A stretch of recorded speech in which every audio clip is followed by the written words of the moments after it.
Abilene, Kansas, autumn of 1878.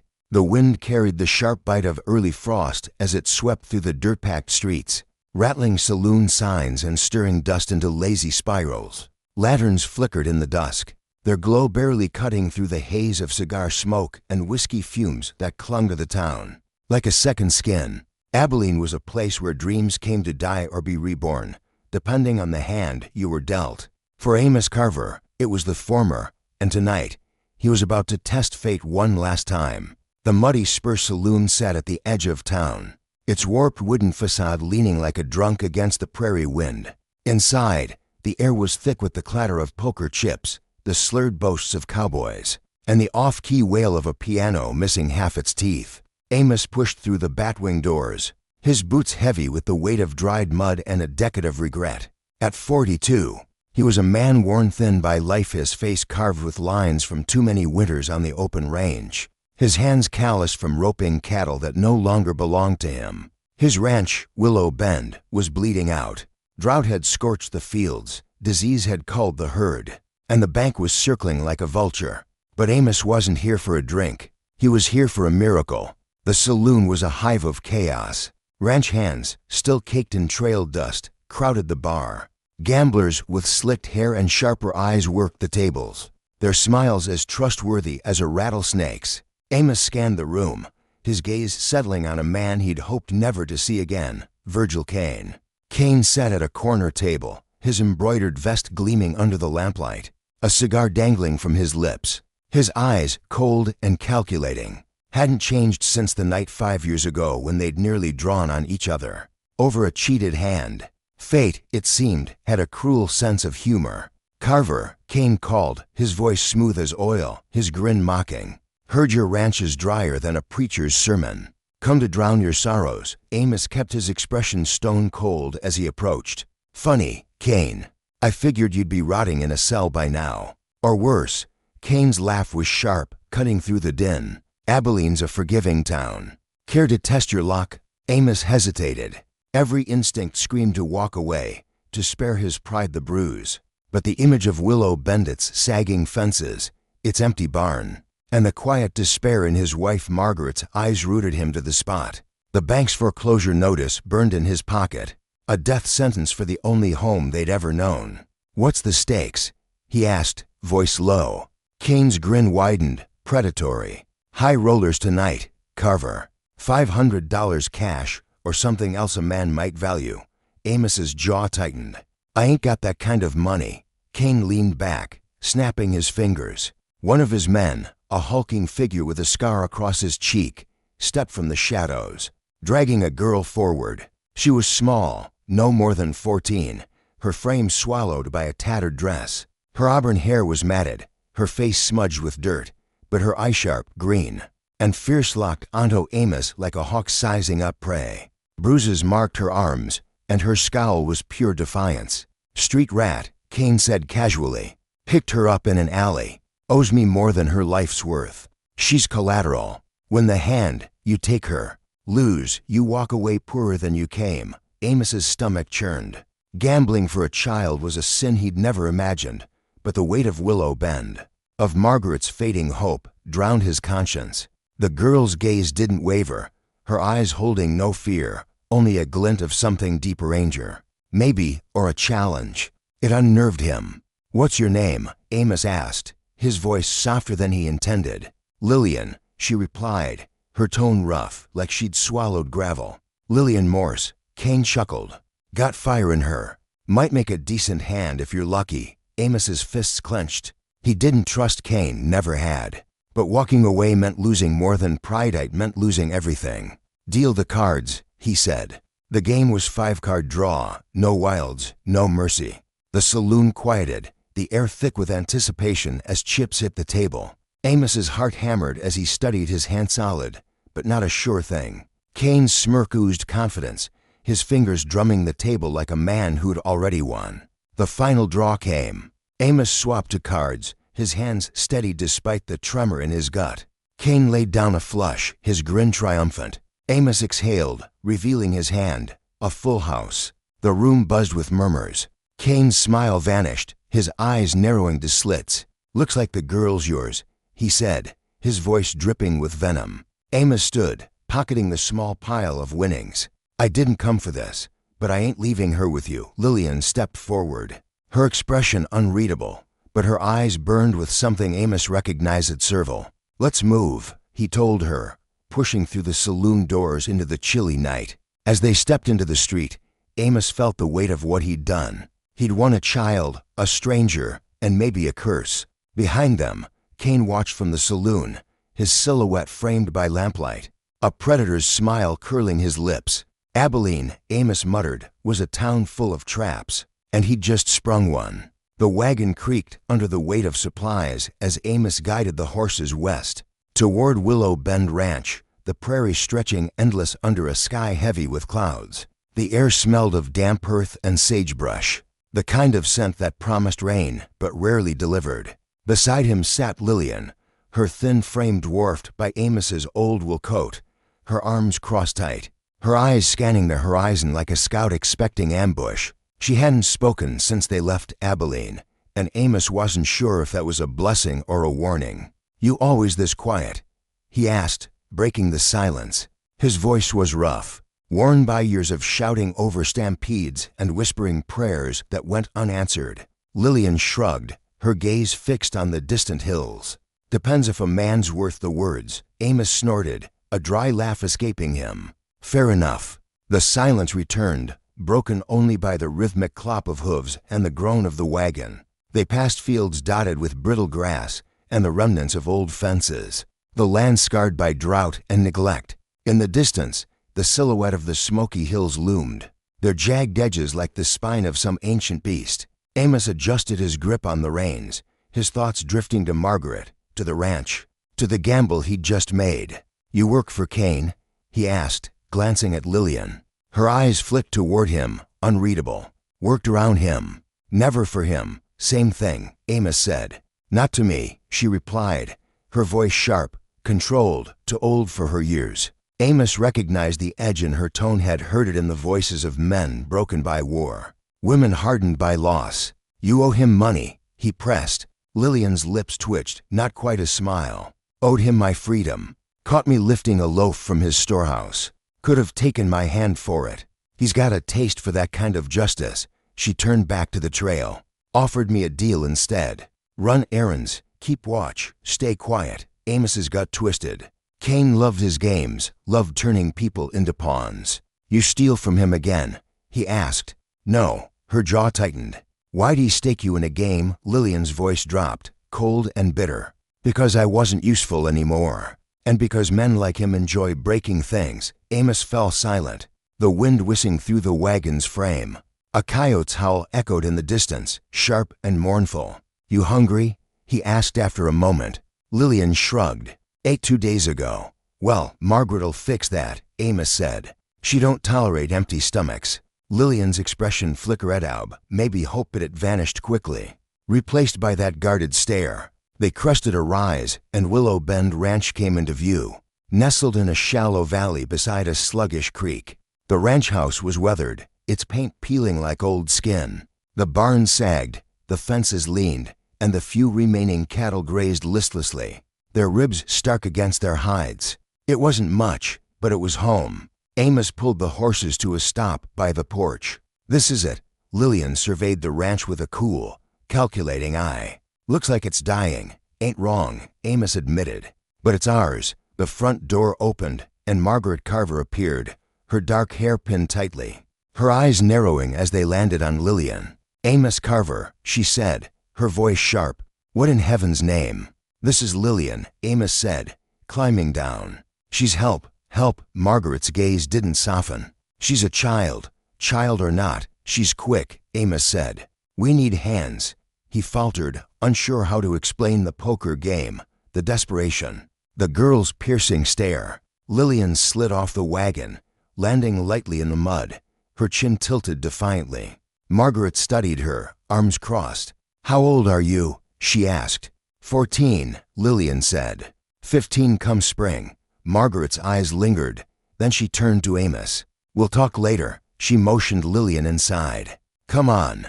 You look like you've been sleeping in ditches. Sometimes, Lillian said, her tone matter-of-fact. Inside, the house was warm, the air heavy with the scent of wood smoke and fresh bread. The furniture was worn but sturdy, quilts draped over chairs, a chipped teapot on the table. Amos lingered in the doorway as Margaret set about heating stew, slicing bread with practiced hands. Lillian stood by the table, her eyes darting, never resting. You don't have to bolt, Margaret said, catching her glance toward the door. Nobody's going to hurt you here. Lillian's mouth tightened, but she nodded. Amos watched them, his arms crossed, his mind uneasy. He'd brought a stranger into his home, a girl with a past he didn't understand and eyes that saw too much. But as Margaret's sharp edges softened and Lillian's shoulders relaxed just a fraction, he felt a shift. Willow Bend was broken, but maybe, just maybe, this girl was a piece of its salvation or its ruin. The first week with Lillian was like walking a tightrope. Margaret wasn't cruel, but years of loss had hardened her. She dreamed of children, but after a decade of marriage and 3 stillbirths, her hope had withered. Now, with this sharp-tongued girl under her roof, Margaret wavered between warmth and wariness. Amos felt it too, a knot of doubt that tightened with every glance at Lillian's guarded eyes. Lillian took to ranch work with a ferocity that surprised them. She hauled water, mucked stalls, and patched fences with the efficiency of someone who'd learned to survive on scraps. She didn't complain, didn't waste words, didn't trust. But there were moments, fleeting, when Amos saw the child beneath the armor. The way her fingers brushed the mane of a horse, gentle and reverent. The way her eyes followed a hawk circling the sky, a flicker of wonder breaking through. One morning, Amos found Lillian perched on a fence rail, her gaze fixed on the hills. "Storm's coming," he remarked, joining her. "Smells like rain," she replied, her voice flat. Amos studied her, noting the dirt smudged on her face, the thin wrists poking from her sleeves. "You always watch like that," he said. "Like you're expecting trouble." Lillian shrugged. "Habit. From Cain. From life." "You sleeping okay?" he asked. Another shrug. "Look," Amos said, "I know this ain't a palace. Margaret's tough, but she's fair. Her heart's been kicked a few too many times." Lillian's eyes met his, sharp and unyielding. "I ain't here for pity. You won me. I work." Amos's jaw clenched at the Reminders saloon, Cain's smirk, the cards. "You ain't property," he said firmly. "You're here because I figured you deserved better than Cain's leash." Lillian's gaze softened, just a fraction. "You always bet on strays." "First time," Amos admitted. "Might be my worst call yet." A ghost of a smile touched her lips, gone as quick as it came. That evening, over a supper of stew and cornbread, Margaret broke the silence. "You any good with mending?" she asked Lillian, nodding toward a pile of torn shirts. Lillian blinked, caught off guard. "I can stitch. Ain't fancy. Fancy don't fix holes," Margaret said, passing her a needle. "Amos's shirts need saving more than they need frills." Amos watched as they worked, the quiet rhythm of needle and thread easing the tension in the room. Later, as the wind rattled the windows, he sat at the table, nursing a cup of coffee. Lillian appeared, barefoot, her eyes heavy with exhaustion. "Can't sleep?" he asked. She shook her head, sliding into a chair. "Too quiet," Amos chuckled. "Most folks like quiet. Not in Abilene," she muttered. "Quiet means trouble's coming." Amos's amusement faded. "This ain't Abilene." Lillian hugged her knees, her eyes flicking to the dark windows. "Don't mean trouble won't find us."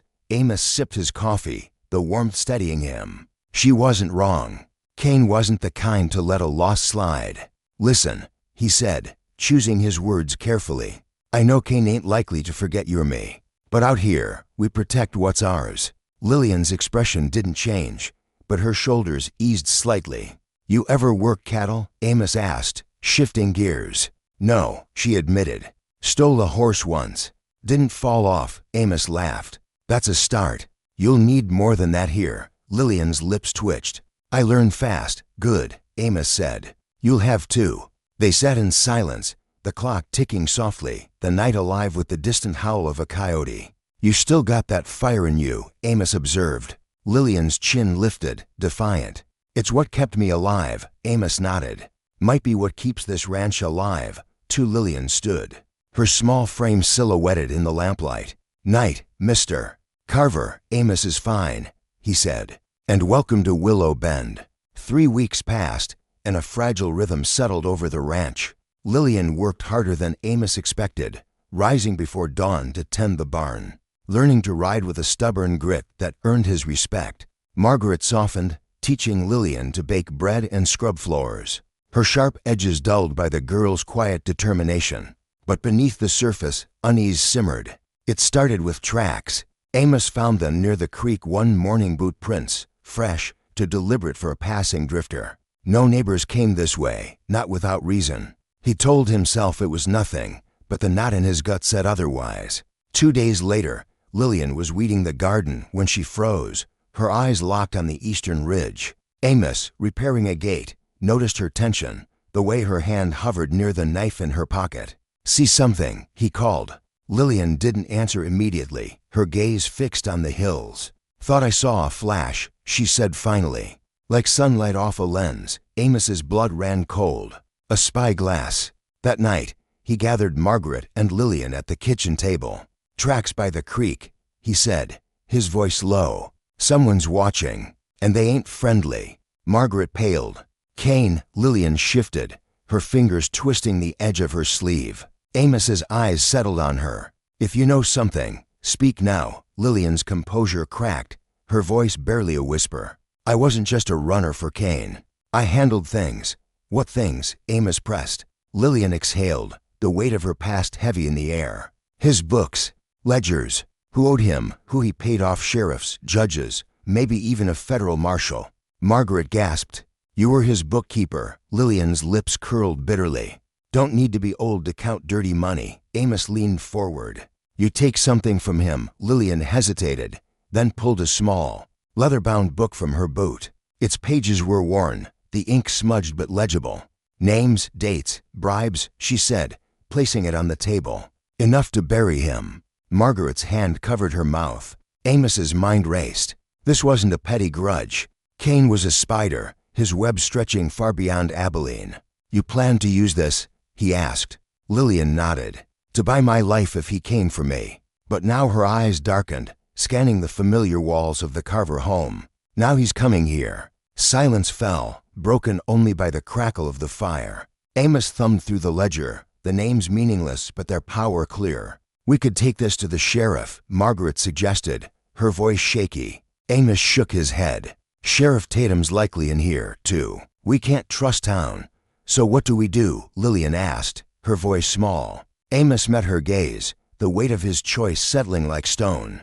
"We get ready." The days following Lillian's revelation felt like the calm before a twister. Willow Bend Ranch, already battered by drought and debt, now carried the weight of an unseen threat. Amos Carver spent his mornings checking fences, his afternoons cleaning his old Spencer rifle, and his nights staring at the hills, waiting for the shadow of Virgil Kane to materialize. The ledger, that small, worn book Lillian had stolen, sat locked in a tin box under the floorboards, its pages a ticking bomb.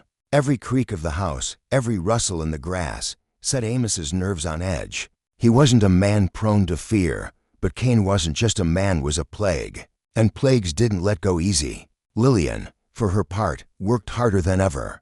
She rose before dawn, her small hands blistered from hauling water and mending corral posts. Her eyes, sharp and green as bottled glass, never stopped scanning the horizon.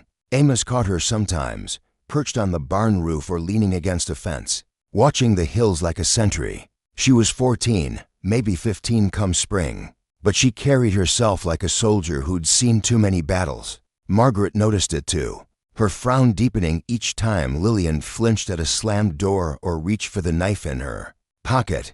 "That girl's running from ghosts," Margaret said one evening, her voice low as she stirred a pot of beans. Amos nodded, his jaw tight. "Ghosts with names." The first sign of trouble came a week later. Amos was checking the creek bed, looking for signs of water after a rare drizzle. When he spotted them, horse tracks, fresh, the edges crisp in the mud. They weren't random. The hoofprints circled the ranch, deliberate, like a wolf pacing its prey. He followed them to the eastern ridge, where they vanished into the scrub. His gut twisted. This wasn't a stray cowboy or a lost hunter. This was Cain's doing, and it was only the beginning. That night, Amos gathered Margaret and Lillian in the kitchen, the lantern casting long shadows across the worn table. "Found tracks," he said, his voice steady despite the knot in his chest. "Someone's scouting us." "Clothes," Margaret's hands stilled on her knitting, her eyes flicking to Lillian. Virgil Cain, Lillian's fingers tightened around her mug, but she didn't speak. Amos leaned forward. "If there's more you ain't told us, now's the time." Lillian's gaze dropped to the table, her voice barely above a whisper. "Cain don't just let things go. That ledger, it's his whole operation. Names, payoffs, debts. If it gets out, he's done. Pinkertons, marshals, maybe even the governor's men would come for him." Margaret's breath caught. "You mean to say we're sitting on a powder keg?" Lillian nodded, her jaw tight. "He'll kill to get it back, or to make sure no one else sees it." Amos rubbed a hand over his face, the weight of his gamble in the muddy Spur Saloon pressing heavier than ever. He'd won Lillian, saved her from Cain's claws, but at what cost? "We can't run," he said, more to himself than the others. "This ranch is all we got, and I ain't handing you over." Lillian, her eyes met his, a flicker of gratitude buried under layers of distrust. "So we fight," she said, her voice small but firm. Margaret shook her head, her voice sharp. "Fight. Amos, we're ranchers, not gunslingers. And she's a child." Lillian's chin lifted, defiant. "I ain't a child. I've seen worse than you can imagine." Margaret's eyes softened, but her tone didn't. "You shouldn't have to," Amos cut in, his voice low. "Don't matter what we should do. Cain's coming, and we need to be ready." The next morning, Amos pulled his old rifle from the barn, its barrel scratched but true. He'd carried it through cattle drives and saloon brawls, and it had never failed him. Lillian watched as he cleaned it, her hands steady as she passed him the oilcloth. "You ever shoot?" he asked, glancing at her. She hesitated, then nodded. "Once, in Abilene." "Broke a bottle off a fence," Amos snorted. "Bottles don't shoot back. You pull a trigger on a man, it changes you." Lillian's eyes darkened, but she didn't look away. Already changed. By noon, Amos had reinforced the barn doors, tightened the perimeter fences, and set traps along the creek. Nothing lethal, just enough to slow a rider. Margaret kept Lillian close, teaching her to load the shotgun, her hands trembling only slightly. "You stay near the house," Amos told them both. "If trouble comes, you get inside and bar the door." Lillian's lips pressed into a thin line, but she nodded. Margaret's eyes held a quiet resolve, the kind forged by years of holding a failing ranch together. The attack came at dawn. 3 days later, Amos was jolted awake by the crack of a rifle, the sound sharp and close. He grabbed his Spencer, boots hitting the floor before his eyes fully opened. Margaret sat up, her face pale in the dim light. "Stay with Lillian," Amos ordered, already pulling on his coat. Another shot rang out, followed by the low rumble of hooves. Margaret nodded, her hands reaching for the shotgun under the bed. "Be careful, Amos." He slipped downstairs, the house creaking under his steps. Lillian was already on the porch, barefoot in the cold, her small frame tense, an old Henry repeater cradled in her arms. Her eyes were locked on the eastern hills, where dust rose like a storm cloud. "They're here," she said, her voice steady. Amos followed her gaze. 7 riders crested the ridge, their silhouettes dark against the pale dawn. Wide-brimmed hats, rifles slung across saddles. They moved with the lazy confidence of men who knew they held the advantage. At their head rode a man Amos recognized, Edslas Boone, Cain's enforcer, a brute with a scar across his throat and a reputation for cruelty. "Get low," Amos told Lillian, his voice sharp, "and keep your wits." Lillian's eyes flashed, fierce. "I ain't running." Amos's chest tightened with a mix of pride and dread. The girl had grit, no question, but grit didn't stop bullets.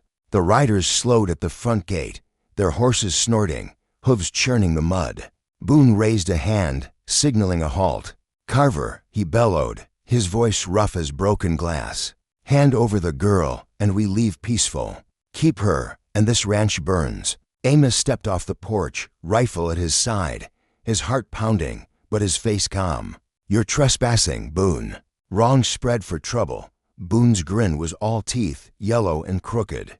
"Don't matter your name, Carver. You got what belongs to Mr. Kane. We're here to collect."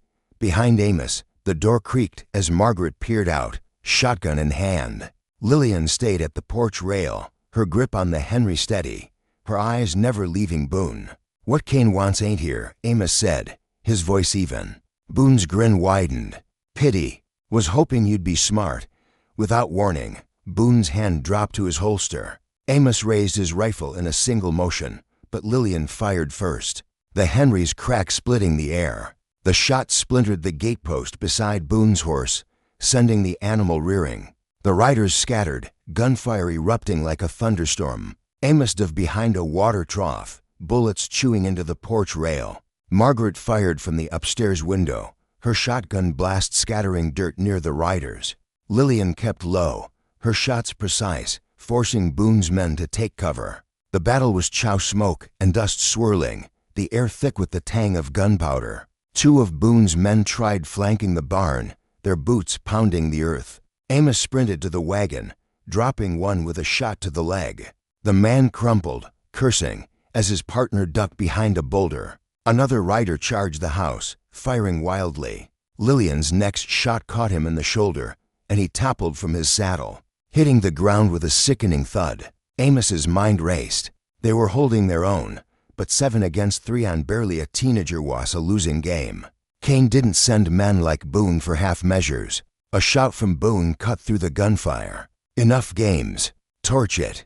Amos's blood froze as he saw a rider light a rag stuffed in a bottle, the flame dancing wickedly. "A Molotov. Lillian, inside," he shouted, but before the bottle could fly, a rifle shot rang out from the ridge. The rider's arm jerked, blood spraying as the bottle fell, flames sputtering in the dirt.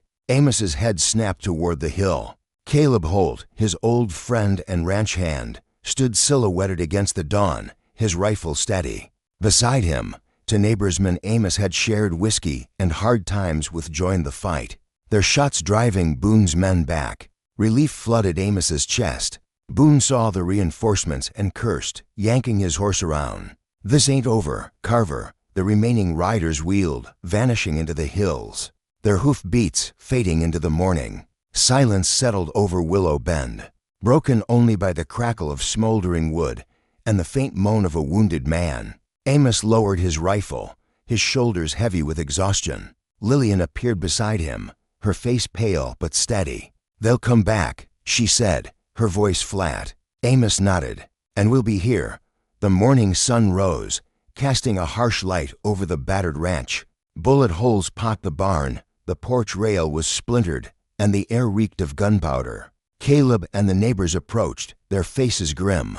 "Kane's men don't quit," Caleb said, spitting into the dirt. "You got a plan?" Amos didn't answer right away. His gaze drifted to Lillian, who was helping Margaret bandage a graze on her arm. The girl's hands were steady, her eyes fierce. He couldn't run from Kane, couldn't hide Lillian forever, but maybe he could outsmart him. That evening, as the stars burned cold in the Kansas sky, Amos called Lillian into the kitchen. The lantern flickered, casting shadows like specters. "I'm going to Abilene," he said, his voice low. Lillian's eyes narrowed. To Kane, Amos nodded. "You still got that ledger?" She reached into her boot, pulling out the small, leather-bound book. "You trading it?" "Not quite," Amos said, slipping it into his coat. "I'm making a play." Margaret, standing by the stove, set down her kettle with a clang. "Amos, you can't trust him." He raised a hand. "I ain't giving him Lillian. But this has to end, one way or another." Lillian's expression was unreadable, but her fingers tightened around the chair. "You're dealing with the devil," she said. Amos met her gaze. "On my terms." An hour later, under cover of darkness, Amos saddled his horse and rode toward Abilene. The night was quiet, the only sounds the distant yip of coyotes and the steady rhythm of hooves. As the town's lights flickered into view, his pulse quickened. The muddy Spur Saloon was as grimy as ever, its air thick with smoke and the sour stench of whiskey. Amos stepped inside, hat low, eyes scanning. Kane sat at his corner table, flanked by hired guns, a painted woman draped over his arm. His grin spread like a stain when he saw Amos. Well, Cain drawled. Carver crawls back. Thought you'd be hiding under your porch by now. Amos approached, his face neutral. Ain't here to fight, Cain. I'm here to deal. Cain's chuckle was low, dangerous. What makes you think you got anything I want? Amos pulled the ledger from his coat, setting it on the table with a soft thud. Cain's eyes narrowed, his grin faltering. Names, dates, payoffs, Amos said. Enough to send you to the gallows, or worse. Cain's smile returned, colder now. You'd be dead before that book left Abilene. Maybe, Amos said. But copies move faster than bullets. A tense silence fell. Cain leaned back, his fingers tapping the table. What's your price? You call off your dogs, Amos said. Leave me, Margaret, and Lillian alone. Tell your men she's dead, buried in the prairie. Never speak our names again. Cain's eyes gleamed with calculation. And in return, Amos pushed the ledger toward him. You get your book. No copies, no trouble. You keep your empire. I keep my family. The saloon seemed to hold its breath. Cain snatched the ledger, flipping through its pages. His jaw tightened at the names, the evidence that could ruin him. You're a gambling man, Carver, he said, his voice low. Dangerous game, Amos shrugged. Only kind I know. Cain snapped the ledger shut, sliding it into his vest. Done, Amos nodded, but the knot in his stomach didn't ease. Deals with men like Cain were like shaking hands with a snake. As he turned to leave, Cain's voice followed. Cross me again, Carver, and I'll burn your world to ash. Amos didn't flinch. Ride near my land again, Cain, and you won't ride back. He strode from the saloon, mounting his horse under a moonless sky. The deal was struck. Lillian was safe for now. But as Abilene's lights faded behind him, Amos knew Cain's promises were as solid as smoke. The ride back to Willow Bend was long, the night heavy with the scent of rain. When he reached the ranch, Margaret met him on the porch, her eyes sharp with worry. Lillian stood in the doorway, her small frame tense. Well, Margaret asked. Amos dismounted, mud clinging to his boots. It's done. Gave him the ledger. Told him Lillian's dead. Lillian's eyes flickered relief, maybe, or doubt. You trust him, Margaret pressed. Amos shook his head. I trust he'll lay low for now, long enough to plan our next move. But Cain, don't forget. Margaret's face hardened with resolve. Then we stay ready. The weeks that followed were deceptively calm. No riders appeared on the ridge, no tracks marred the creek bed. The ranch settled into a cautious rhythm. Lillian threw herself into the work, her hands growing calloused from roping calves and repairing fences. Amos taught her to ride properly, her stubborn grit earning his quiet pride. Margaret took her under her wing, teaching her to read by lamplight, her sharp edges softening with each small victory. But beneath Lillian's focus, Amos sensed a storm brewing, a restlessness that had nothing to do with Cain. It came to a head one evening as the sun sank behind the hills, painting the sky in shades of fire. Amos and Lillian were in the barn, stacking hay, the air thick with dust and the scent of leather. Mr. Carver, Lillian said suddenly, her voice cutting through the silence. Why'd you really gamble for me? Amos set down a bale, wiping sweat from his brow. He considered brushing it off, but her eyes demanded truth. Saw something in you, he said finally. Fight, fire, something that wouldn't break. Reminded me of myself, long time ago. Knew if Cain kept you, he'd snuff it out. Lillian's jaw tightened. So you saved me out of pity. Amos shook his head. Not pity, hope.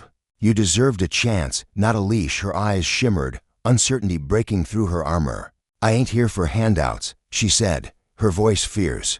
Amos chuckled. You earn your keep, kid. More than most. Lillian's gaze drifted over the barn, the fields, the cattle grazing in the twilight. Mr. Carver, she said, her voice quieter now. I want to stay. Not as a worker, not as a stray. I want to be part of the Sire family, your ranch. I want to learn it all. The land, the books, the choices. Amos's throat tightened. He hadn't expected this, not yet. But looking at her thin, but unyielding, her eyes fierce with purpose, he saw not a street rat, but a survivor, someone meant for more. You sure? He asked. This life ain't easy. Lillian nodded, her chin set. I'm sure. I got no kin left, but I can choose my own. Amos exhaled, the weight of years settling into his bones. Then it settled. "You're a carver now." A small smile broke across Lillian's face, real and unguarded for the first time. That night, over supper, Amos and Margaret laid it out: adoption, responsibilities, a future. Margaret's eyes shone with quiet tears as she took Lillian's hand. "You're ours," she said. "Blood or no blood." For the first time, Lillian didn't shy from kindness. Under the starlit Kansas sky, Willow Bend gained more than a pair of hands. It gained a daughter, a fighter, a spark of hope. But even as the ranch began to heal, Amos knew the shadow of Virgil Kane still loomed. And peace was a fragile thing. The spring of 1879 brought a cautious peace to Willow Bend Ranch. The scars of the raid lingered: bullet holes in the barn, a splintered porch rail, the memory of Silas Boone's riders vanishing into the hills bit. The land itself seemed to breathe easier. Rain fell in soft, steady waves, coaxing green from the parched fields. The cattle, though few, grew stronger, their ribs no longer stark against their hides. Amos Carver watched the horizon less, his Spencer rifle resting in the barn rather than at his side. But the shadow of Virgil Kane never fully faded. Men like Kane didn't forgive, and Amos knew their deal. Struck in the smoky haze of the Muddy Spur Saloon was a temporary truce at best. Lillian Morse, now Lillian Carver, had become the heartbeat of the ranch. At 15, she worked with a ferocity that put grown men to shame. Her hands calloused from roping calves and her eyes sharp as ever. She'd learned to ride like she was born in the saddle, her small frame cutting through the prairie with a grace Amos envied. Margaret, once wary of the girl's rough edges, now treated her like a daughter, teaching her to bake biscuits and read by lamplight. The adoption papers, signed in a quiet ceremony at the county clerk's office, made it official. But it was the quiet moments, Lillian's rare smiles, Margaret's gentle hand on her shoulder that made it real. Yet peace was fragile. Amos caught Lillian scanning the hills, her green eyes restless, her hand never far from the knife in her pocket. She hadn't forgotten Kane, and neither had Amos. The ledger was gone, traded for their safety, but its absence felt like a missing tooth, a constant reminder of what they'd bargained away. "He'll come back," Lillian said one evening, her voice low as they sat on the porch. The sky bruised with twilight. Amos nodded, his gaze fixed on the stars. "When he does, we'll be ready." Life moved forward, stubborn as the land itself. Lillian threw herself into the ranch, learning the rhythm of cattle drives, the math of feed costs, the art of mending fences, both literal and not. Amos taught her to balance the books, his rough hands guiding hers over the legend at Kane's ledger. But Willow Bend's, a record of their survival. Margaret showed her how to barter in town, how to stare down merchants who thought a woman's place was behind a stove. Lillian soaked it up, her mind quick as a whip, her resolve unyielding. The first crack in the calm came in the fall of 1879. Amos was checking traps along the creek when he found fresh tracks, boot prints, not hooves, pressed deep in the mud. They led to a ridge overlooking the ranch, where a cigarette butt lay crushed in the dirt. His stomach knotted. Someone was watching, and they weren't careless enough to leave hoofprints this time. He didn't tell Margaret or Lillian, not yet. No sense stirring fear without proof. But he oiled his rifle that night, the familiar weight grounding him. 2 days later, Lillian came to him, her face pale. She'd been tending the vegetable patch when she'd seen it a glint in the hills, like sunlight off a spyglass. "It's him," she said, her voice steady but her eyes dark with memory. Amos didn't argue. He called a meeting with Caleb Holt, their loyal ranch hand, and to neighbors who'd stood with them during the raid. "Kane's circling," Amos said, his voice low. "We need eyes on every approach. Caleb, you take the South Ridge. Rest of you, spread word to the other ranchers. If Kane's coming, he won't come alone." The tension built like a storm. Margaret kept the shotgun loaded, her hands steady, but her eyes haunted. Lillian worked harder, as if she could outrun her past by sheer will. Amos patrolled the perimeter, his boots wearing paths in the grass. The attack came on a moonless night in October. Amos woke to the sound of breaking glass, followed by the crack of a rifle. He grabbed his Spencer, heart pounding, and shouted for Margaret. She was already up, shotgun in hand, her face set like stone. Lillian met them on the stairs, the Henry repeater clutched tight, her eyes blazing. "They're at the barn," she said, her voice sharp. Amos peered through the window. Shadows moved in the dark, 5 or 6 figures creeping toward the barn, their silhouettes broken by the glint of steel. No horses this time, Kane had learned from Boone's failure. Amos cursed under his breath. "Stay low," he told Lillian, "and aim true." The fight was brutal, close, and quiet. No wild charges, no Molotovs, just men moving like wolves, aiming to cut the ranch's throat. Amos slipped out the back, circling to the barn, his rifle steady. Lillian followed, ignoring his order to stay put, her small frame a shadow at his side. Margaret took position at the upstairs window, her shotgun ready. The first shot came from the attackers, splintering the barn door. Amos returned fire, dropping one man in the dirt. Lillian's rifle cracked, her aim catching another in the leg. He fell, cursing, as his companions scattered. The night erupted into chaos. Bullets tore through the air, thudding into wood and earth. Amos and Lillian held the barn, their shots forcing the attackers to take cover behind the corral. Margaret's shotgun roared, scattering buckshot across the yard. One man tried to flank them, creeping along the fence line, but Lillian spotted him, her bullet grazing his arm. He retreated, blood staining the ground. Amos marveled at her nerve, but fear gnawed at him. This was no place for a girl her age. The tide turned when Caleb arrived, his rifle blazing from the ridge. 2 more neighbors joined him, their shots driving the attackers back. The men fled into the dark, leaving one of their own writhing in the dirt. Amos approached, rifle trained on the wounded man. "Who sent you?" he demanded. The man, blood soaking his shirt, spat at the ground. "Kane, don't forget," he growled. Amos's jaw tightened. He bound the man's hands, leaving him for the sheriff, though he doubted Sheriff Tatum would do much. Kane's name was likely in that ledger, too. Dawn broke over a battered willow bend. The barn door hung crooked, the yard pocked with bullet holes, but the ranch stood. Lillian, her face smudged with gunpowder, helped Margaret board up a shattered window. Amos watched them, his chest tight with pride and guilt. He'd brought this fight to their door, all because of a card game. "They'll keep coming," Lillian said, her voice flat as she hammered a nail. Amos nodded. "Not if we end it." That evening, Amos made a decision. Running wasn't an option, and neither was waiting for Kane's next move. He called Lillian and Margaret to the kitchen, the lantern casting harsh shadows. "I'm going back to Abilene," he said. "Not to deal. To finish this." Margaret's eyes widened. "Amos, you can't kill him. You'll hang." Lillian's gaze was steady, unreadable. "He won't stop," she said. "Not unless he's dead or ruined." Amos nodded. "Then we ruin him." He pulled a small notebook from his pocket, not Kane's ledger, but a copy Lillian had made, her neat handwriting listing names, dates, and bribes. She'd kept it hidden, a failsafe. "We take this to the federal marshal in Topeka," Amos said. "Kane's got pull in Abilene, but not that far." Margaret's hands trembled. "And if they don't listen," Amos met her gaze, "then we fight. But we fight smart." The journey to Topeka was a 2-day ride, the prairie stretching endless under a gray sky. Amos and Lillian went together, leaving Margaret with Caleb to guard the ranch. Lillian rode beside him, her posture straight, her eyes scanning the horizon. "You scared?" Amos asked, breaking the silence. Lillian shrugged.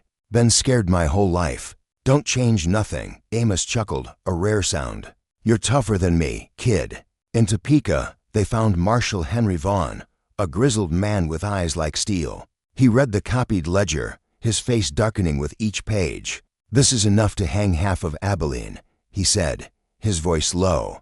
"Kane's got friends, but not here."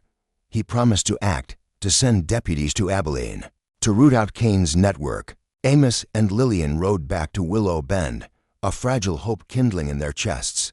But hope, Amos knew, was a dangerous thing. Weeks passed without word from the marshal. The ranch settled into a wary routine, Lillian working harder than ever, as if she could build a fortress with her bare hands. Then, one crisp morning in early 1880, a rider arrived, not one of Kane's men, but a deputy from Topeka. "Kane's gone," he said, his voice clipped. "Arrested last night. Him and half his crew. Your ledger did the trick."